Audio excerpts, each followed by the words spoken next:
dia, igreja. É uma alegria imensa estar aqui com vocês hoje, de uma maneira diferente, mas especial. Na sexta-feira nós fomos surpreendidos, com a coletiva do governador, fechando tudo, pedindo realmente pelo menos aí 2 semanas de lockdown. Enfim, mas nós confiamos, no nosso Deus. A gente confia e sabe que tudo está nas mãos dele e nada foge ao controle dele. Então, meu agradecimento ao conselho dessa igreja pelo convite. E nessa manhã eu queria compartilhar um texto com vocês. E você que está aí na sua casa, abra a sua Bíblia. Lá no Evangelho de Marcos, no capítulo 2. Evangelho de Marcos, no capítulo 2. A gente vai ler os 5 primeiros versículos, depois o 11 e o 12. A gente pula ali para o 11 e o 12. A palavra de Deus diz assim: dias depois, Jesus entrou de novo em Cafarnaum e logo se ouviu dizer que ele estava em casa. Muitos se reuniam ali a ponto de não haver lugar nem mesmo junto à porta. E Jesus anunciava-lhes a palavra. Trouxeram-lhe então um paralítico carregado por 4 homens. E não podendo aproximar-se de Jesus por causa da multidão, removeram o telhado no ponto correspondente ao lugar onde Jesus se encontrava, e pela abertura desceram o leito em que o paralítico estava deitado.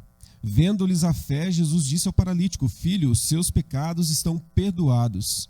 Vamos para o verso 11. Eu digo a você, levante-se, pegue o seu leito e vá para casa. Ele se levantou e, no mesmo instante, pegando o leito, retirou-se à vista de todos, a ponto de todos se admirarem e darem glórias a Deus, dizendo: jamais vimos coisas assim. Glória a Deus pela sua palavra. Bom, esse texto fala um pouquinho daquilo que Jesus viveu, do ministério dele. Aqui, obrigado, meu irmão. Ali em Cafarnaum, Jesus já tinha feito alguns milagres, já tinha feito algumas curas, e nesse texto ele fala que Jesus retorna à sua casa. Mas espera aí, casa? Jesus tinha casa? No outro texto fala que ele não tinha onde reclinar a cabeça, Mas estudiosos acreditam que essa casa aqui era a casa de Pedro, porque era o lugar onde Jesus ficava em Cafarnaum quando passava por ali. Então acredita-se que essa casa aqui era a casa de Pedro. E sabendo disso, a multidão já conhecia a fama de Jesus por tudo aquilo que ele já tinha feito. Foram todo mundo para lá. Opa, Jesus está na cidade. Imagina assim, se você sabe, Jesus está em Curitiba, lá na casa do pastor Edson, vamos todo mundo para lá, corre todo mundo para lá, porque Jesus está lá e Jesus faz muitas coisas. E foi o que aconteceu. Mas um detalhe interessante é que ele fala a respeito de 5 jovens. Depois eu explico por quê. Não fala a idade deles, mas eu acredito que sejam jovens. Depois eu explico por quê. Mas fala de 5 jovens, um deles paralítico. E é interessante que não fala idade, não fala nome, não fala o que eles faziam, simplesmente 5 jovens. Você reparou que a Bíblia fala sobre vários anônimos? E agora a gente está no online aqui, Se tivesse todo mundo aqui, era a hora que eu ia perguntar para vocês, Mas vamos colocar os pastores então na berlinda, Vamos perguntar para eles. Eu quero outros anônimos que a Bíblia fala, que você se lembra agora de bate-pronto, assim. Outros anônimos da Bíblia. Vamos ver. A menina israelita, serva da esposa de Naamã, não fala nada dela, mas ela chega na esposa: se meu senhor fosse até o profeta Eliseu, tal. Isso, mais uma.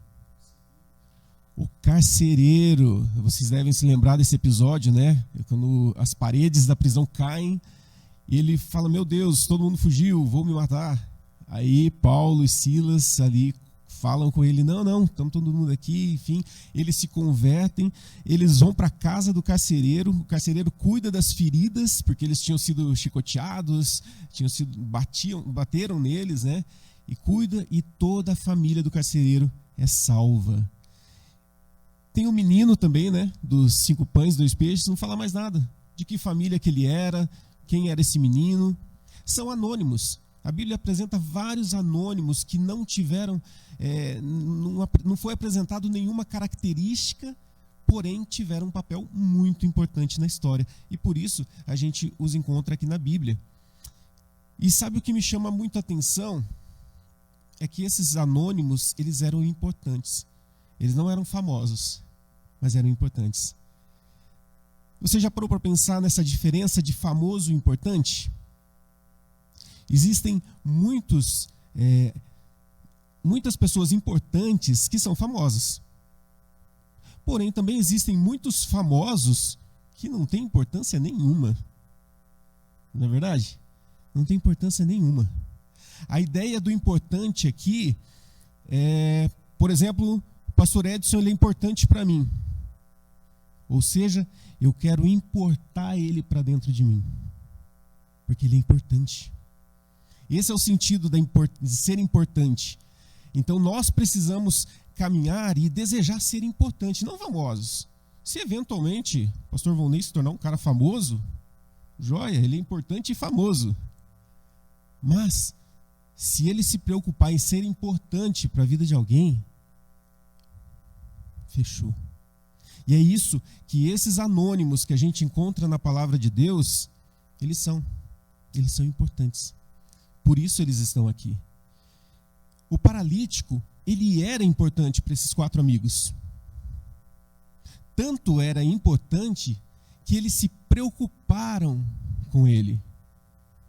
A ideia de que ele era importante para os amigos, o levar ele até Jesus, significava, puxa, é importante que ele esteja na presença de Jesus.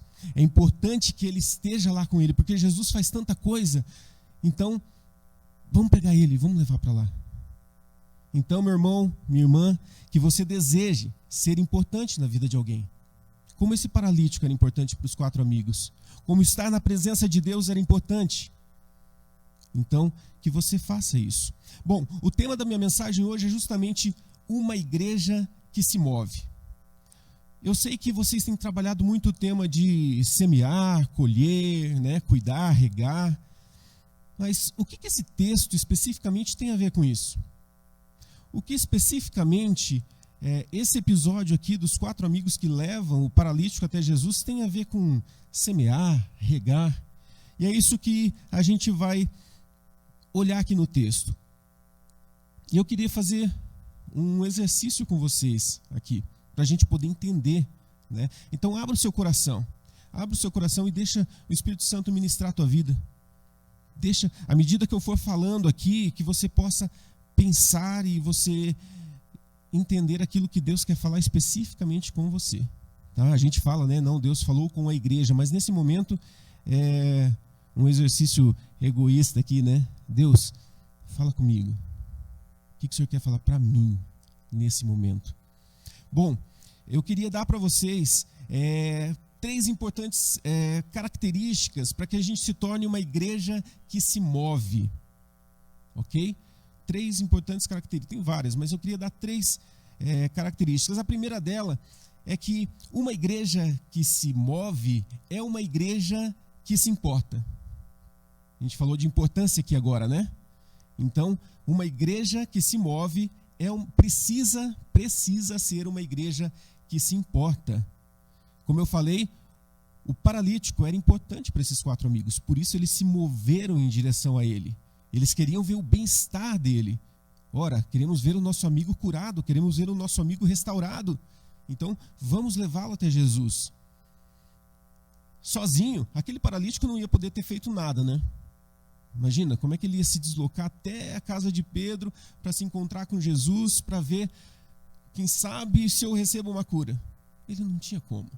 Talvez, na cabeça dele, nem cogitava a possibilidade de ir até Jesus. Mas os amigos se movem e levam ele para lá. Eles se importaram. E a minha pergunta para você agora é: por quem você se importa? Por quem você se importa? Pensa nas pessoas com quem você convive. Você se importa com elas? Pensa naqueles que você trabalha, naqueles que... Lá na Manaim a gente costuma dizer assim, a gente chama esse grupo de pessoas de oikós, né? E esse oikós, o que era? A gente pensa o seguinte: se você se relaciona com uma pessoa pelo menos 1 hora por semana, imagina nessas pessoas que você se relaciona pelo menos 1 hora por semana, essa pessoa tem oikós. Se você não tem um relacionamento de pelo menos 1 hora com ela, divide isso numa semana para ver quanto que dá, né? Você não tem relacionamento. Então, se você convive com alguém pelo menos 1 hora por semana, essa pessoa já é do seu meio, você convive com ela, você vê. Aquela que você fala só bom dia uma vez por mês, né? Isso aí não é uma pessoa com quem você se relaciona. Mas você precisa se importar com ela também. Então a minha primeira pergunta foi justamente essa: por quem você se importa? Por quem você se sente responsável? Esses jovens, eles se sentiram responsáveis pelo paralítico. Quem sabe na cabeça deles ficou assim: puxa, se eu não fizer algo por ele, ninguém vai fazer. Então eu preciso me mover nessa direção, eu preciso ir até ele. Existe algum sentimento da sua parte com relação a essas pessoas? Ou existe algum sentimento da sua parte com pessoas que você não convive? É um outro ponto. Nós nos relacionamos com aquelas pessoas que nós gostamos, que fazem parte do nosso meio, mas nós também precisamos nos importar com um grupo maior, com aquelas pessoas que estão além. E eu queria dar um exemplo para você. Algum tempo atrás, e essa igreja participou disso também, a Manaim tem esse hábito. A gente trabalha com produção de cesta básica e a gente atende uma comunidade em Almirante Tamandaré. E no ano passado, numa dessas ações que nós tivemos de montar cestas básicas, uma senhora que mora perto da minha casa, ela falou assim, ficou sabendo, né, que a gente estava fazendo essa ação. Ela falou assim, não, eu quero participar, eu vou doar uns alimentos, eu vou pegar aqui e eu vou doar. Ficamos muito felizes com isso. Falei, puxa, que legal, né? Uma pessoa que não é do nosso meio, não faz parte da igreja, enfim, quer participar. E ela participou, pegou os alimentos ali, trouxe na minha casa, falou, tá aqui, eu vou participar. Eu fiquei muito feliz. Porém, eu fiquei muito mais emocionado ao saber que esses alimentos que ela levou e ela doou fazia parte de uma cesta que ela tinha ganho.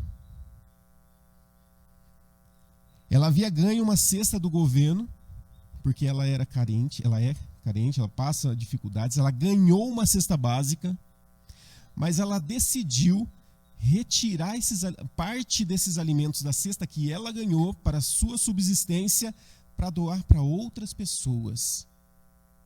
Me lembrei na hora da viúva pobre. Isso é se importar com quem você nem imagina. Você não sabe nem aonde vai chegar, mas ela se importou.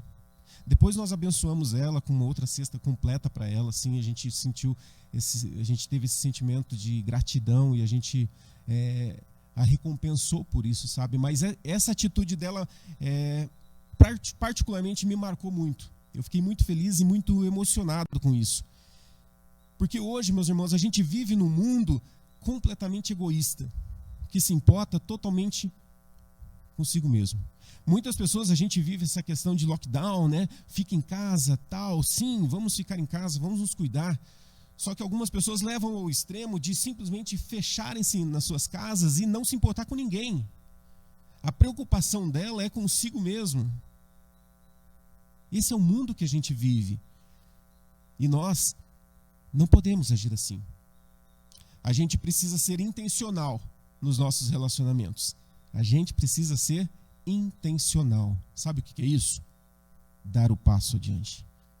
Antes que alguém te peça, antes que o pastor fale, vamos fazer uma ação em tal lugar, se coloque à disposição.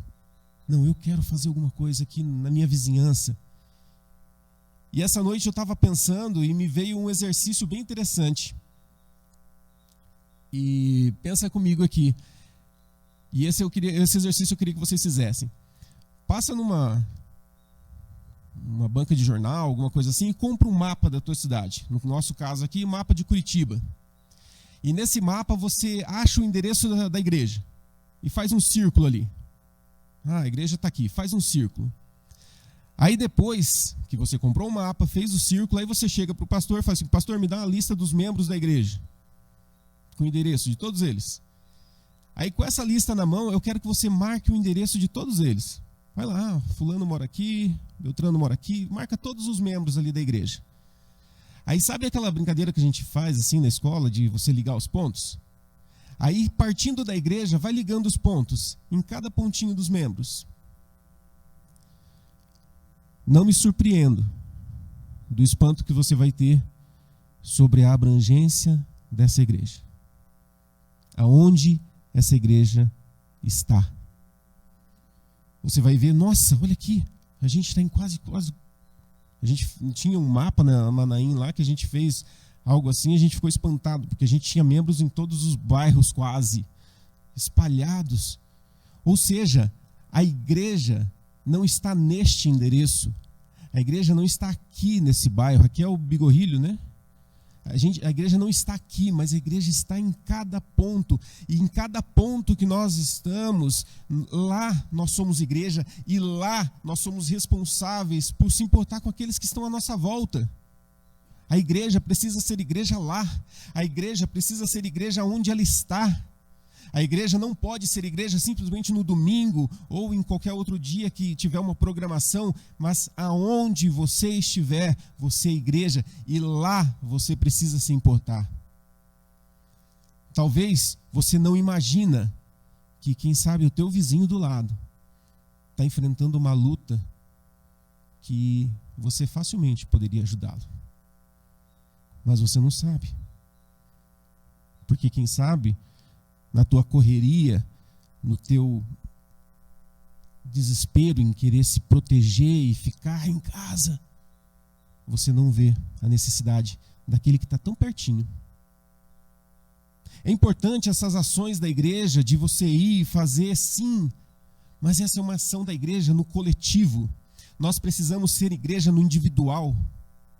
Nós precisamos ser igreja lá onde você trabalha.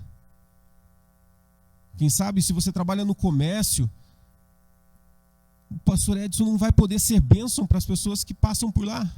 Mas você lá pode. E Deus quer usar a tua vida para isso. Então, não se cale. Seja corajoso. Seja ousado. E como eu falei aqui, seja intencional. Seja intencional. Aqueles jovens foram intencionais. Vá aonde ninguém iria. Vá, faça aquilo que naturalmente ninguém faria. Porque é sua responsabilidade. E talvez nesse momento Deus possa estar trazendo coisas na sua mente, ideias na sua mente, pessoas, quem sabe, na sua mente, que você está há algum tempo já pensando: puxa, eu tinha que fazer alguma coisa por fulano. Puxa, eu nunca fiz nada por determinada pessoa. Essa é a sua oportunidade. Deixe o Espírito Santo ministrar a tua vida. E entenda que existe um papel, existe uma responsabilidade. Bom, o segundo ponto importante aqui para que a gente se torne uma igreja que se move é que nós precisamos ser uma igreja disposta a enfrentar obstáculos. Não se iluda achando que vai ser tudo mil maravilhas no teu ministério. Não se iluda achando que você vai abençoar a vida das pessoas e tudo vai acontecer maravilhosamente bem, não vai ter oposição. Não se iluda. Se nunca te falaram isso, eu estou te falando. E eu te digo, Jesus já tinha dito isso. No mundo, vocês vão ter aflições. Jesus já nos alertava lá atrás. No mundo, vocês vão ter Covid. No mundo, vocês vão ter pandemias. No mundo, vocês vão ter desemprego. No mundo, vocês vão ter problemas. Mas tem de bom ânimo, porque eu venci o mundo. Ou seja, nós precisamos ter essa consciência de que os obstáculos vão estar à nossa frente. E eu queria que você olhasse agora para o texto e enxergasse os obstáculos que esses 4 jovens tiveram. Primeiro obstáculo: carregar o amigo. Você já teve a experiência de carregar alguém? Você já teve a experiência de pegar alguém que não pode andar e tentar levar para um outro lado? Pois é. Esses 4 amigos levaram o paralítico. Deve ter sido difícil, né? Imagina você carregar, preparar a maca. A gente não sabe se esse amigo era gordinho, se era magrinho, né? Então a gente também não sabe essa dificuldade, mas eles pegaram um amigo e levaram. Primeiro grande obstáculo que eles tiveram. Segundo, ao chegar na casa de Pedro ali, tinha uma multidão e não tinha como entrar na casa porque tinha muita gente. Mais um obstáculo. E agora, o que a gente faz? Perdemos a viagem, fizemos esforço desnecessário. O que eu faço agora? Segundo grande obstáculo deles. Terceiro obstáculo. Eles tiveram uma ideia. Vamos subir na casa e descer. Uau! Quem já subiu em casa aqui? William, já subiu no telhado de uma casa? Foi fácil? Não foi, né? Agora imagina você subir carregando alguém. Difícil, né? Grande obstáculo, mas eles tiveram uma ideia. Vamos subir no telhado e vamos descer o cara lá, né? E foi o obstáculo que eles tiveram na frente. O quarto obstáculo, e esse quarto obstáculo aqui é interessante porque às vezes a gente nem pensa, né? Mas eles precisavam de ferramentas para descer aquele cara, né? Eu acredito que quando eles pegaram ele lá na casa, colocaram na maca e levaram, eles não tinham em mente que eles iam descer pelo telhado. Eles não saíram de lá assim pensando, não, vamos chegar lá, a gente abre o telhado, desce ele. Ou seja, eles simplesmente levaram o cara. Chegando ali, diante da situação, diante do obstáculo, diante do problema, falaram assim, puxa, vamos descer. Peraí, como é que a gente vai descer? Vamos abrir e soltar? Não, né? A gente precisa de cordas, a gente precisa de instrumentos. Eles tiveram que ir atrás de instrumentos para isso. Bonei, no teu carro você tem uma corda? Você anda com uma corda dentro do seu carro? Não, né? Algumas pessoas até andam, mas normalmente você não tem. Para determinada situação, você não tem. E eles tiveram mais um obstáculo. Ah, legal, vamos descer ele lá. Como que a gente vai descer? Precisamos de corda. Onde a gente vai achar? Tiveram que achar a corda e descer ele até Jesus. Esses obstáculos aqui foi o que eles encontraram. E um detalhe importante, esses obstáculos não fizeram com que eles desistissem. Quantas vezes nós desistimos no primeiro obstáculo que a gente enfrenta? Quantas vezes você desistiu de algo porque teve um obstáculo à sua frente? Obstáculos, eles existem para serem ultrapassados, para serem vencidos. Muitas vezes a gente desiste muito fácil.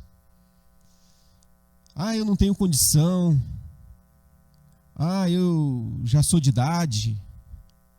Ah, eu não sou rico. E tantos outros, né? Outras desculpas, né? Eu moro longe da igreja, não dá para ir lá orar. Ah, não dá para ir visitar fulano, que ele mora do outro lado, no outro bairro totalmente oposto. Ah, vou ter que visitar o William lá na Fazenda Rio Grande. Não, é muito longe. É muito longe. Ah, pastor, o William agora. Ah, pastor, não posso ir tocar domingo, não. É muito longe onde eu moro. A gente arruma desculpas. Mas nós precisamos ser uma igreja que encara os obstáculos de frente. E que, como esses jovens, a gente não desiste diante deles. Como você reage diante dos obstáculos que surgem na tua caminhada? Você tem que falar de Jesus para alguém, mas um obstáculo está à sua frente. Ah, eu não gosto de fulano. Como é que você reage? A gente precisa aprender a ser como esses jovens e fazer diferença. A gente falou de se importar e agora a gente fala sobre desafiar os obstáculos. A gente vai à frente. Sabe aquele texto que fala que as portas do inferno não prevalecerão contra a igreja? Às vezes a gente entende errado esse texto, né? Às vezes a gente olha para esse texto e imagina assim, puxa, então quer dizer que vem diabo que as portas do inferno não vão prevalecer contra a igreja. Não. Você já viu alguma porta andando por aí? Não, né? A porta está ali, parada. E essas portas que a Bíblia fala é da onde? É do inferno. Então as portas do inferno estão paradas lá. E se o texto fala que as portas do inferno não vão prevalecer contra a igreja, significa o quê? Que a igreja vai até lá, vai meter o pé na porta, e ela não vai resistir, porque eu vou entrar lá e vou tirar as pessoas de lá e vou trazer para Cristo. As portas do inferno não vão prevalecer, porque você vai até ela, chuta ela e arranca as pessoas de lá. É isso que a gente precisa entender, e é isso que a gente precisa viver como igreja. Uma igreja que olha para fora, uma igreja que olha além. Os obstáculos estão aí. Não pense você que diante de uma ideia, quem sabe que você tenha, quem sabe os pastores se reúnem, pensam numa estratégia. Não pense que o diabo vai olhar e falar, puxa vida, vou perder gente agora. Ai meu Deus, várias pessoas vão se converter. Puxa, olha como é que eles tiveram essa ideia. O diabo não vai fazer isso. Diante de uma atitude da igreja, seja ela no coletivo ou no individual, o diabo vai se levantar. E ele vai agir para poder intimidar, para poder desmotivar, para fazer com que você desista. Para fazer com que você desista. Nós precisamos ser intencionais. E sabe uma outra coisa que me vem ao coração?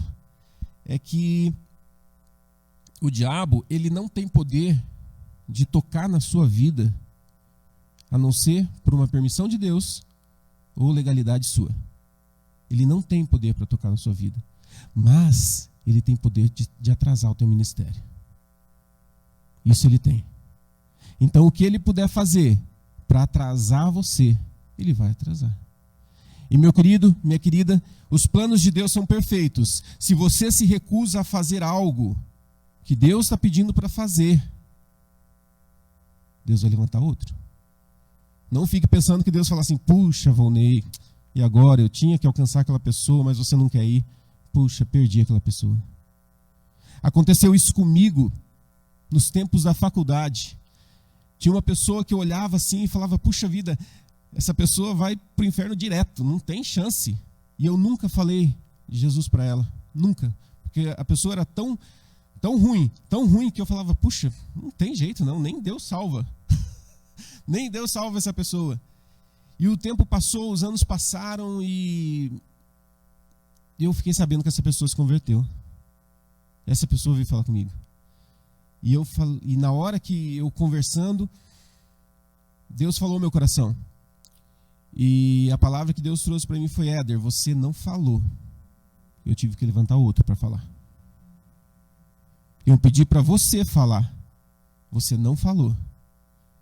Eu precisei levantar outro, com fé, para falar. E ele se converteu. Eu fiquei feliz pela conversão, mas triste porque eu perdi uma oportunidade de ser bênção na vida de alguém. Então, a gente precisa olhar os obstáculos. Ah, essa pessoa é muito ruim, não tem jeito. Tem. Não desista. Se importe com as pessoas. E por fim, o terceiro ponto que eu queria colocar, que justamente nós precisamos ser uma igreja que se move, e a igreja que se move é uma igreja que glorifica a Deus. No texto de Lucas, no capítulo 5, verso 25, ele é o mesmo episódio aqui, ele narra a mesma história aqui, só que em Lucas, né? 5:25 fala que esse jovem que foi curado, assim que ele foi curado, ele levantou, tomou sua cama e saiu glorificando a Deus. E daí essa atitude, essa cura, essa restauração dele, e esse ato dele sair e glorificar a Deus, contagiou todo mundo que estava lá e todos ficaram espantados e glorificaram a Deus. Não é legal isso? A ação desses 4 jovens glorificou a Deus. E você reparou um detalhe importante? Depois que os jovens descem o paralítico até Jesus, eles somem. Não se fala mais nele. Simplesmente desaparece. Você não ouve falar mais dele. Não fala nem se eles fecharam o telhado, né? Nem isso fala. Eles desaparecem. A partir daquele momento, a atitude deles está nas mãos de Deus. É como se Jesus falasse assim, ó, beleza, é isso aí, trouxeram, deixa comigo. Jesus foi glorificado. Jesus foi glorificado. Todas as nossas ações precisam glorificar a Deus. Em 1 Coríntios 10:31, aquele texto super conhecido, né? Quer comais, quer bebais, ou façais qualquer outra coisa, fazei tudo para a glória de Deus. Tudo. O que é tudo? Tudo. Tudo. Absolutamente tudo que você fizer precisa glorificar a Deus. Esses jovens, eles não receberam glória nenhuma.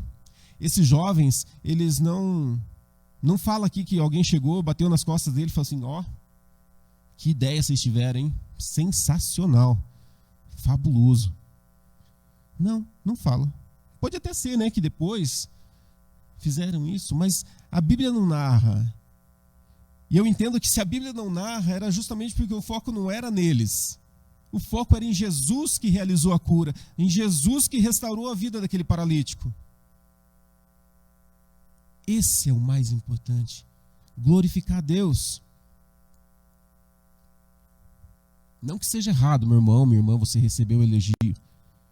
Tipo, pô, William, legal, cara, gostei demais, cara, que você tocou aqui.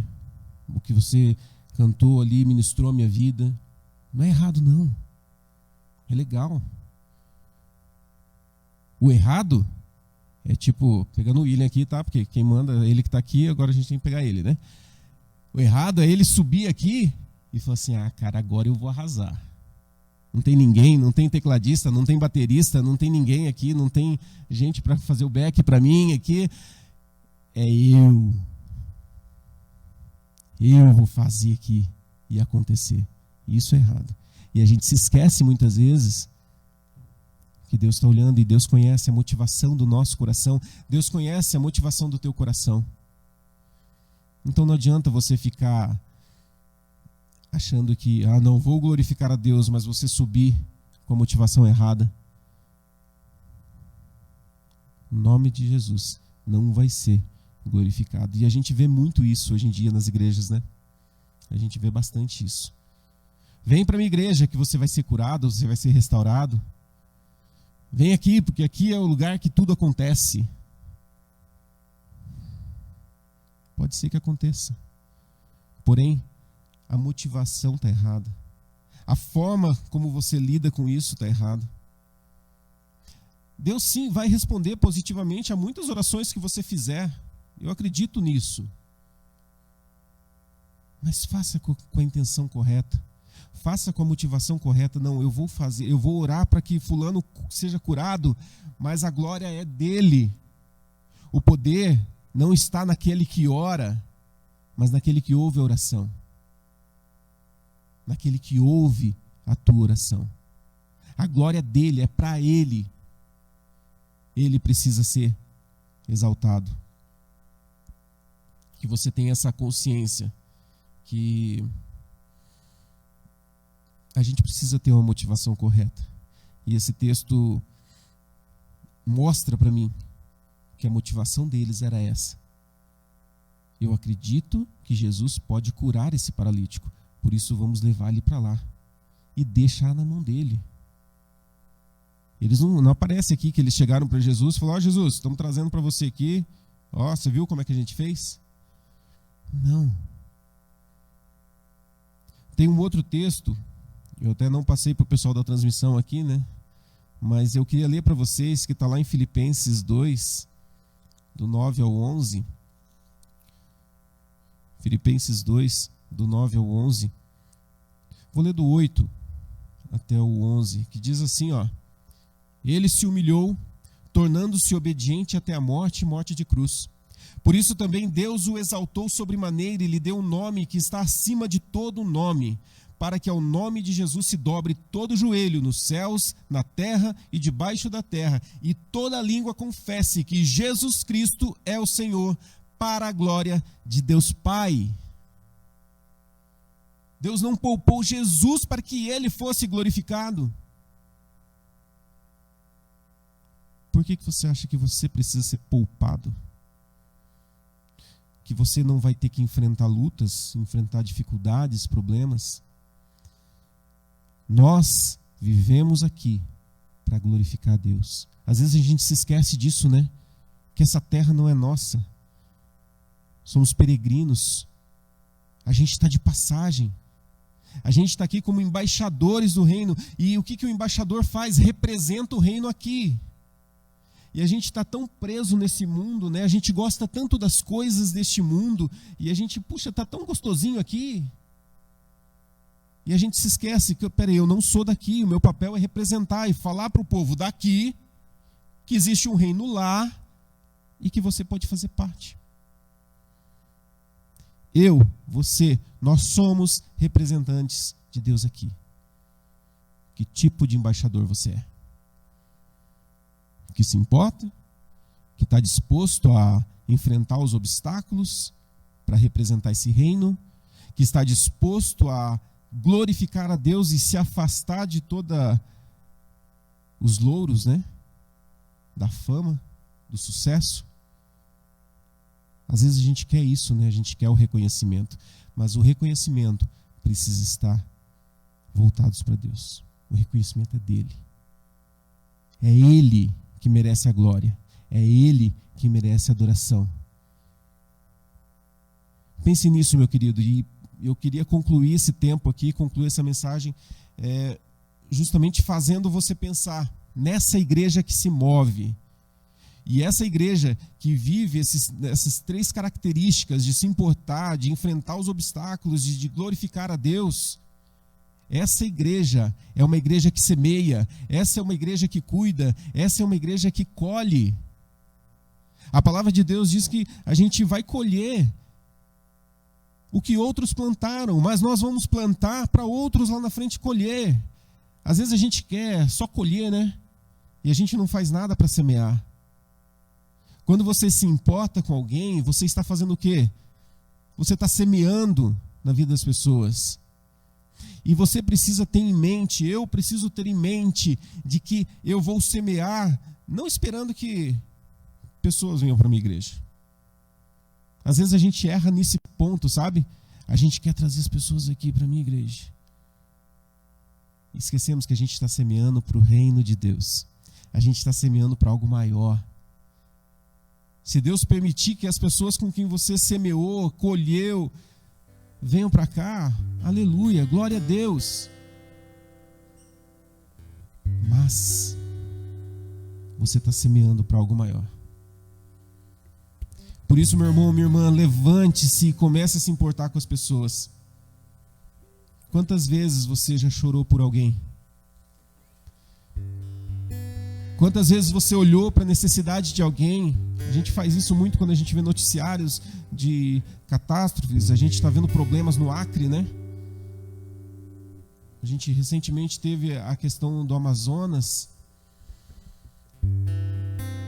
Mas e as pessoas que estão pertinho de você? Você já chorou por elas?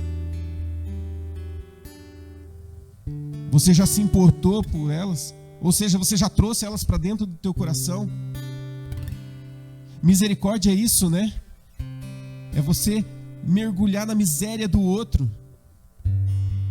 Você ter misericórdia de alguém é você mergulhar na miséria do outro e você se compadecer daquilo e falar assim: gente, eu não posso esperar que um governo faça alguma coisa, eu preciso fazer. Eu não posso esperar que o pastor me diga: ó, faça isso, não, eu vou fazer.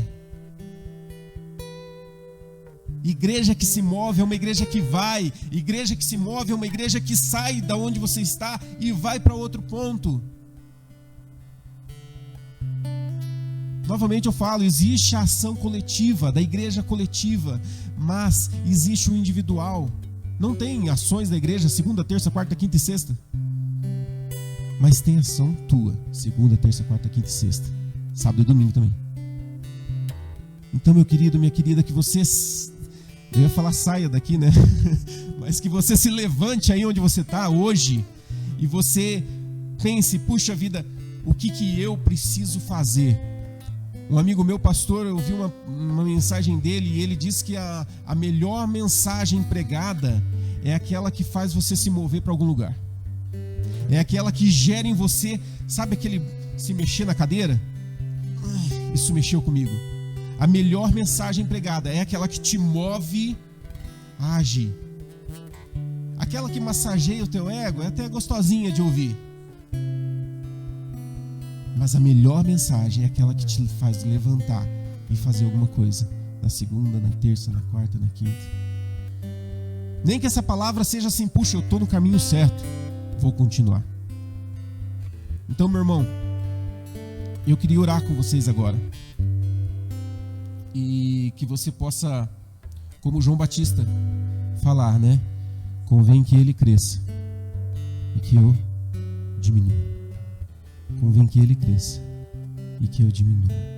Aí onde você está, feche teus olhos, baixe sua cabeça e vamos orar.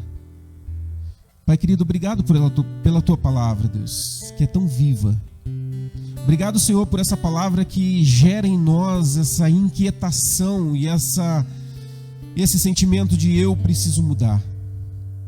Eu preciso me mover. Deus, o Senhor conhece, o Senhor sabe quem está aqui assistindo, quem está acompanhando.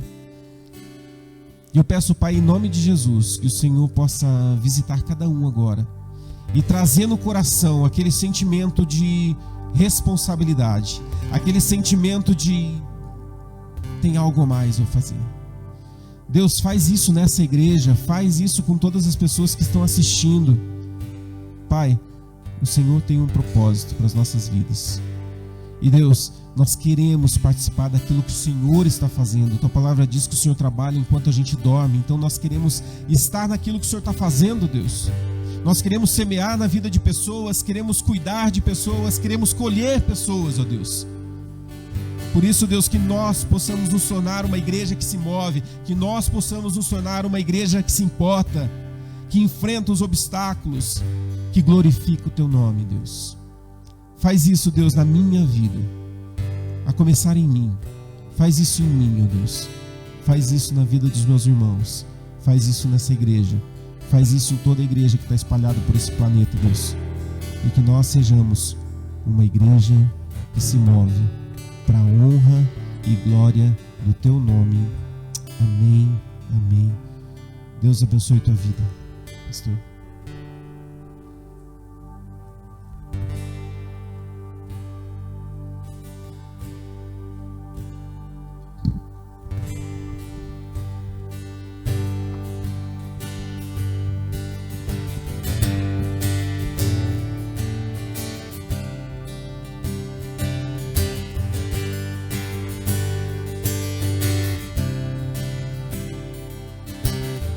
Todas as cidades, povoados e aldeias, percorria Jesus,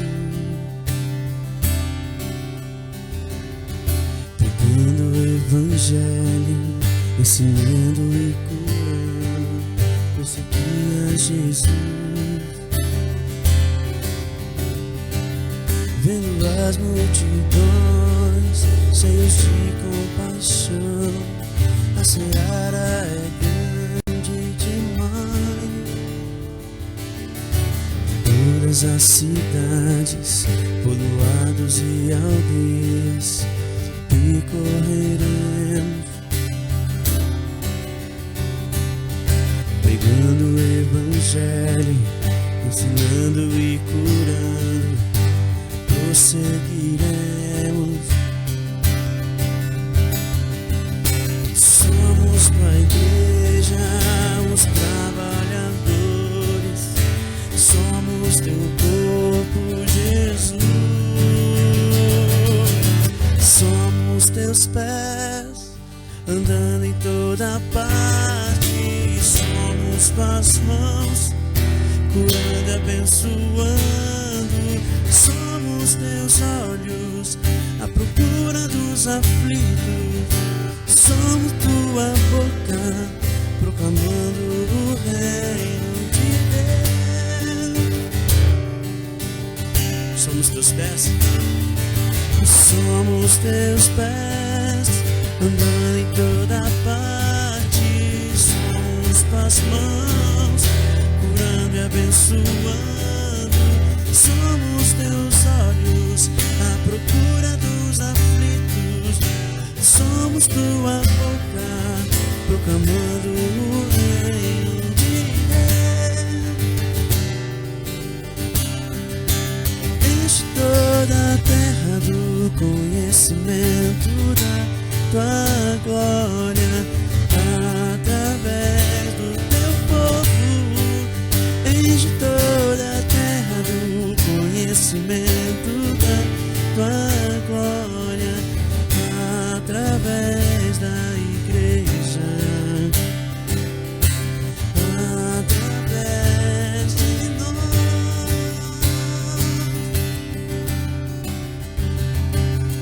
Somos teus pés, andando em toda parte. Somos tuas mãos, curando e abençoando.